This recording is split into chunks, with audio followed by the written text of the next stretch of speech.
What's up, YouTube? Welcome back to the channel. I'm your host, Steady Eddie.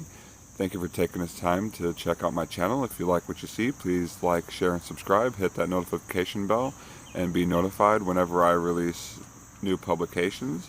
And today I'm going to bring you the story from KHOU 11 out of San Francisco.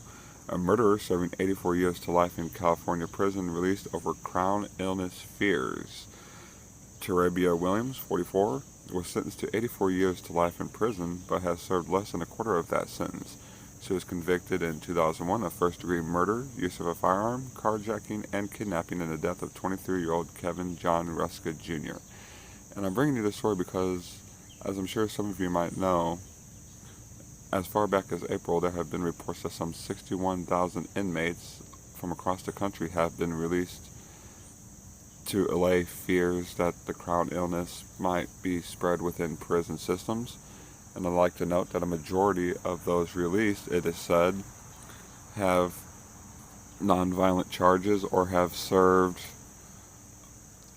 a satisfactory length of their jail or prison terms. But it appears that some, like this woman here, have been released and have slipped through the cracks. Some that are violent murderers, some have went on to commit other crimes to get thrown back into jail. And it just raised a question in my mind. I started asking myself, well, how would the family of George Floyd feel if the 4 cops who are being charged with his murder were to be released from jail or prison because of this issue that is being raised here? Would people accept it? Would people ask questions? Would people be upset about it? I'm sure they would. But I'd just like to point out the double standards here, because if we're going to release people who are convicted of violent crimes into the midst of society, who are going back and recommitting crimes, or who have life sentences for felonious acts like this woman here who's been in jail for murder, then it raises the question. It raises the question of judicial application and the responsibility that our governments have to make sure that people who commit these sort of crimes are locked up and serve the duration of their terms. Because it's all about justice, right? We're bringing justice to these families. That's what the protests have been all about, is justice for George Floyd.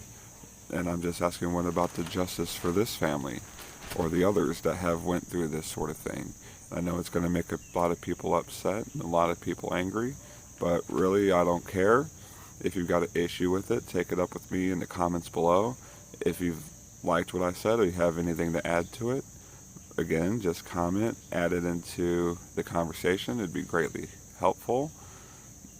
And my goal is, I'm not trying to start any problems between anybody. I'm just trying to point out how it just makes no sense.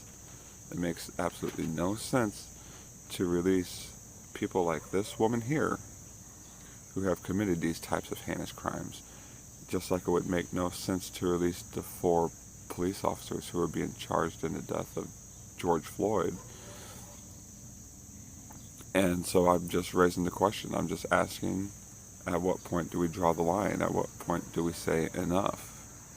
And with that, I would like to close this video. And within closing, I'd just like to ask you again, please like, share, subscribe, comment below.